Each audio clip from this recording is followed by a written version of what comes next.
दोस्तों, आज के इस वीडियो में मैं आपको मशहूर गीतकार साहिर लुधियानवी और अमृता प्रीतम की लव स्टोरी बताऊंगा। वो मोहब्बत जो दुनिया के लिए मिसाल बन गई, जिसे सुनकर, जिसके बारे में पढ़कर मोहब्बत करने वालों की आंखें नम हो जाती हैं। साहिर और अमृता की मोहब्बत का अफसाना, जिसका अंजाम तक पहुंचना मुमकिन न हुआ। वो अफसाना भी कम कीमती नहीं, वो खूबसूरत मोड़ जहां से उनकी राहें जुदा हुईं। मोहब्बत की एक नज़्म वहाँ अब भी ठहरी हुई है। कोई आवारा उन गलियों से गुजरता है अब भी, कोई आवाज़ रात भर आती है अब भी। बात निकली तो हर एक बात पर रोना आया। वो प्रेम कहानी कुछ यूं शुरू हुई थी। 6 साल की उम्र में अमृता का ब्याह हो गया था। 10 साल की नादान उम्र से ही उसने लिखना शुरू कर दिया था। महज 16 साल की उम्र में उसकी पहली किताब अमृत लहरें छप चुकी थी। वो लड़की जिसे आगे चलकर एक दिन अमृता प्रीतम होना था, जिसे एक दकियानूसी पिछड़े और सामंती देश में प्रेम, विवाह, रिश्तों और साथ की नई परिभाषा गढ़नी थी, नए अर्थ देने थे, नई मिसाल पेश करनी थी, जिसकी प्रेम कहानी को आने वाली सदियों तक भी याद रखा जाना था। औरतों के लिए लिखना वैसे भी आसान नहीं होता, तब और जब वो शादीशुदा औरत हो, 2 बच्चों की माँ हो और 6 साल की नादान उम्र में ही ब्याह दी गई हो, तो उसके लिए तो लिखना हर दिन हर पल एक चुनौती की तरह होगा। अमृता प्रीतम के लिए भी आसान नहीं था। वो प्रेम कहानी कुछ यूं शुरू हुई थी, लेकिन वो हर चुनौती को धता बताकर, हर दीवार को तोड़कर रोज एक कदम बढ़ाती ही रहती थी। अमृता अपनी आत्मकथा रसीदी टिकट में लिखती हैं, एक सपना था कि एक बहुत बड़ा किला है और लोग मुझे उसमें बंद कर देते हैं। बाहर पहरा होता है, भीतर कोई दरवाज़ा नहीं मिलता। मैं किले की दीवारों को उंगलियों से टटोलती रहती हूँ, पर पत्थर की दीवारों का कोई हिस्सा भी नहीं पिघलता। सारा किला टटोल टटोल कर जब कोई दरवाज़ा नहीं मिलता, तो मैं सारा जोर लगाकर उड़ने की कोशिश करने लगती हूँ। मेरी बाहों का इतना जोर लगता है कि मेरी सांस चढ़ जाती है। ये पंक्तियाँ अमृता के उस आत्मसंघर्ष की गवाह हैं, जो इस पूरे वक्त उनकी जिंदगी को तय कर रहा था। 1944 का साल था। अमृता की उम्र तब 25 साल रही होगी।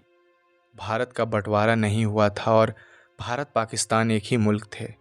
लाहौर के पास प्रीतनगर में एक बड़े मुशायरे का आयोजन था। अमृता लाहौर से और साहिर लुधियाना से इस मुशायरे में शिरकत करने के लिए प्रीतनगर पहुंचे थे। उस मुशायरे में दोनों की पहली बार मुलाकात हुई। क्रांतिकारी मिजाज के साहिर लुधियानवी और रूमानी मिजाज की अमृता प्रीतम। अमृता पहली ही मुलाकात में साहिर को दिल दे बैठी। साहिर का दिल भी अमृता पर आ ही गया था, लेकिन वो इतने साहसी नहीं थे कि इस बात को कबूल कर पाते। जैसा कि अमृता ने रसीदी टिकट में लिखा भी है, साहिर की जिंदगी का एक सबसे बड़ा कॉम्प्लेक्स है कि वो सुंदर नहीं है। प्रेम और स्त्रियों को लेकर साहिर के रुख में सहजता और आत्मविश्वास कभी नहीं रहा। हिंदी सिनेमा में मशहूर हो जाने, नाम और दौलत कमा लेने के बाद भी उनमें वो आत्मविश्वास कभी नहीं आया। उस दिन लाहौर में हुई मुलाकात में साहिर को अमृता भा तो गई थी और उन्हें यह भी समझ आ गया था कि अमृता भी उन्हें दिल दे बैठी हैं, लेकिन दोनों में से किसी ने कुछ कहा नहीं। दोनों घंटों खामोश आसपास बैठे रहे। शब्द चुप थे, खामोशी बात कर रही थी। जाते हुए साहिर ने अमृता को एक नज़्म पकड़ा दी। कोई नहीं जानता कि वो नज़्म क्या थी, क्योंकि अपनी आत्मकथा में अमृता उस नज़्म का जिक्र तो करती हैं, लेकिन उसे लिखती नहीं। मानो वो उनके अकेले का सरमाया हो, जिसे वो दुनिया के साथ बांटना नहीं चाहती। इत्तेफाक देखिए, जिस शहर में दोनों की प्रीत की शुरुआत हुई, उस जगह का नाम भी प्रीतनगर था। मानो ब्रह्मांड स्वयं इस प्रेम कहानी का पटकथा लिखने को तैयार बैठा था। कहना मुश्किल है कि किसी को किसी से प्यार क्यों हो जाता है। वो कौन सा तार है जो कभी किसी एक मुलाकात भर से ऐसे बंध जाता है कि फिर कोई तूफान, कोई मुश्किल उस तार को तोड़ नहीं पाती। 1944 में पहली मुलाकात के बाद दोनों के बीच प्रेम का सिलसिला चल निकला। अमृता साहिर को लंबे लंबे खत लिखा करती। लौटती डाक से साहिर का जवाब आता। बीच बीच में मुलाकातें भी होती। रसीदी टिकट में साहिर के बारे में अमृता लिखती हैं, वो चुपचाप मेरे कमरे में सिगरेट पिया करता, आधी पीने के बाद सिगरेट बुझा देता और नई सिगरेट सुलगा लेता। जब वो जाता तो कमरे में उसकी पी हुई सिगरेटों की महक बची रहती। मैं उन सिगरेट के बटों को संभाल कर रख लेती और अकेले में उन बटों को दोबारा सुलगाती। जब मैं उन्हें अपनी उंगलियों में पकड़ती तो मुझे लगता कि मैं साहिर के हाथों को छू रही हूँ। इस तरह मुझे भी सिगरेट पीने की लत लग गई। बंटवारे के बाद अमृता अपने पति के साथ दिल्ली चली आई और साहिर अपनी किस्मत आजमाने मुंबई पहुँच गए।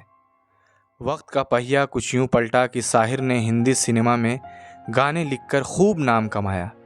1949 में पहली ही फिल्म से साहिर के गीत इतने पॉपुलर हुए कि फिर उन्होंने कभी पीछे मुड़कर नहीं देखा।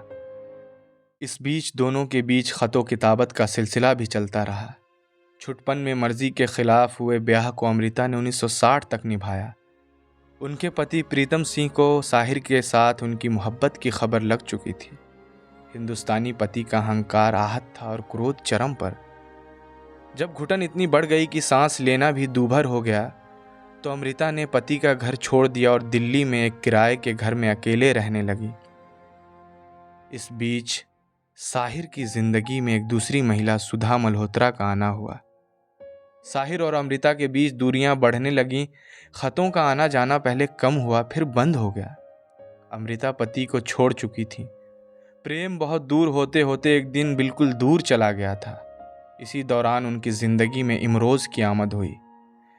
एक ऐसा शख्स जो ये जानते हुए भी कि वो जिस स्त्री से प्रेम कर रहा है वो ब्याहता किसी और की है, प्रेम किसी और पुरुष को करती है।